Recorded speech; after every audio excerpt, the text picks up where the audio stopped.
BC మహిళలకు స్వయం ఉపాధి 1,00,000 మంది కుట్టు శిక్షణ అంతర్జాతీయ మహిళా దినోత్సవం రోజు ప్రారంభ శిక్షణ అనంతరం ఉచితంగా కుట్టు మిషన్ల పంపిణీ అన్నటువంటి వార్తని హైలైట్ చేశారు. అయితే వైపీఎస్ సునీల్పై వేటు అంటూ సిఐడి మాజీ చీఫ్ని సస్పెండ్ చేస్తూ ప్రభుత్వ ఉత్తర్వులు.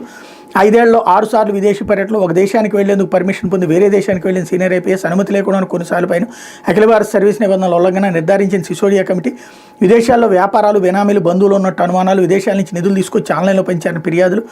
దీంతో త్వరలో ఈడీ కూడా రంగంలోకి అన్నటువంటి వార్తని హైలైట్ చేశారు. అయితే ఎమ్మెల్సీ ఓట్ల లెక్కింపు నేడే అంటూ ఒక ఉపాధ్యాయ 2 గ్రాడ్యుయేట్ స్థానాలు గత నెల 27న పోలింగ్ నేటి ఉదయం 8 గంటల నుంచి ఓట్ల లెక్కింపు ప్రక్రియ ప్రారంభం. మొదటి ప్రాధాన్యత ఓటుతో నెగ్గబోతే ఎలిమినేషన్ ప్రక్రియ, తదుపరి ప్రాధాన్య ఓటు మేరకు విజేతను ప్రకటించనున్న అధికారులు. ప్రక్రియ పూర్తికి సుదీర్ఘ సమయం, షిఫ్టుల వారీగా లెక్కింపు సిబ్బంది సిద్ధం అన్నటువంటి వార్తని హైలైట్ చేశారు.